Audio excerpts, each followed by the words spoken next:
Sairam electronics and batteries आणि Bajaj finance घेऊन येत आहे आपल्यासाठी भव्य lucky draw. Dussehra Diwali bumper lucky draw offer. Total 21 बक्षीस. पहिला बक्षीस बजाज प्लॅटिना, दुसरा बक्षीस LED टीव्ही, तिसरा बक्षीस फ्रीज, चौथं बक्षीस मोबाईल, पाचवं बक्षीस सायकल आणि बरीच बक्षीस. ऑफर कालावधी 1 ऑक्टोबर ते 30 November. 0% down payment. Sairam electronics and batteries Rahuri.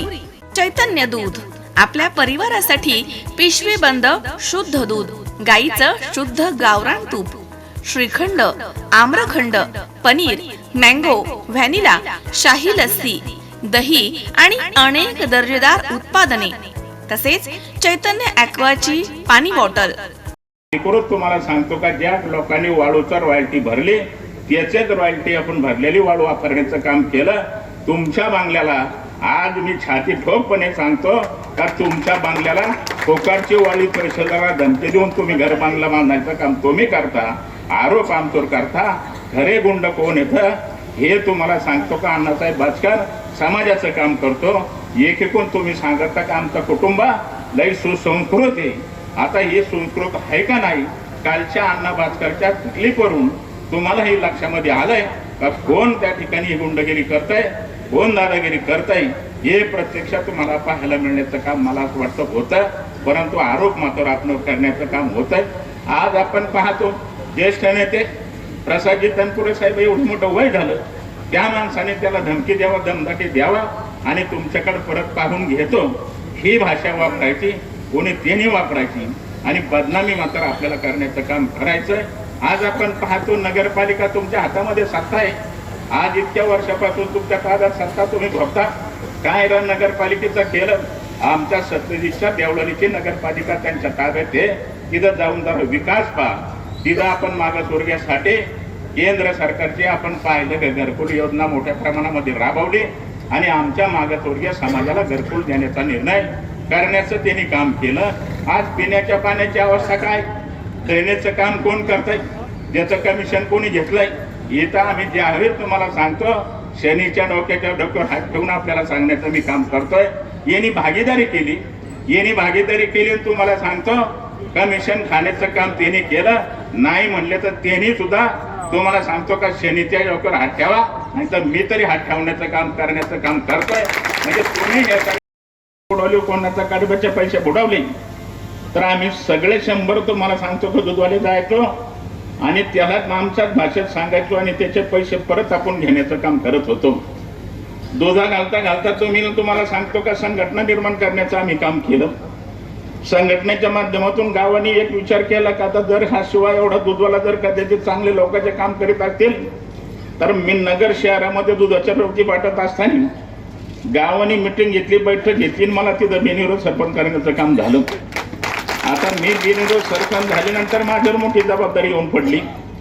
आता आपल्याला तर विकासाचं काम करायला वेळ नाही, परंतु सगळ्या अधिकाऱ्याच्या सहकार्याने मदतीने जसं पोपटरावजी पवारांनी आपलं तालुक्याचं नाव राज्याच्या देशाच्या नकाशावर नेलं, तसं मी तुम्हाला सांगतो का विकास करून गावाचं नाव जिल्ह्याच्या नकाशावर नेण्याचं काम 100% करण्याचं काम केलं.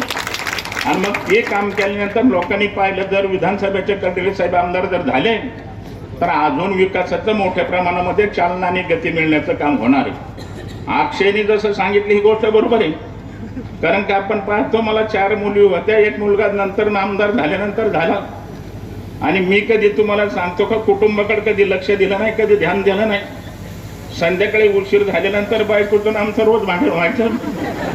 तर भांडण व्हायचं ते म्हणायचे का बा तुम्हाला लोकांसाठी वेळ आणि माझ्यासाठी काही वेळ नाही का. आता मी देवाची शपथ आणि परमेश्वराची शपथ घेऊन सांगतो, एवढे 25 वर्ष मी आमदार होतो, मंत्री होतो, पण तिला एकदा सुद्धा मुंबई दाखवू शकलो नाही. आलो ना, आता माझ्यावर आरोप होण्याचं काम होतंय. करडेले साहेबाला का आता शिक्षण नाही, आता शिक्षण नाही ही गोष्ट तुम्ही जरी म्हणत असतील तर त्यांना विचारायला पाहिजे, शिक्षणपेक्षा शहाणपणा महत्वाचा असतो. आणि तुम्हाला सांगतो का, तुमचा शहाणपणा नाही म्हणून तुम्हाला सांगतो का मी इथपर्यंत येण्याचं काम केलं. परमेश्वराला मी एकच विनंती करीन का आता देवा मला हाही असाच तुम्हाला अशा ठिकाणी आज सुशिक्षितच राहू दे. कारण सुशिक्षित जर झालो तर येणे जेवढा संसाराचं वाटोळं केलं कदाचित माझ्या हातून सुद्धा होऊ शकतं. म्हणून मला असं कुठल्या प्रकारचं मला असं वाटतं शहाणपण मला तेवढं ठेव एवढं परमेश्वर चरणी खरं वास्तविक पाहता मागणी करण्याचं मी काम करतोय.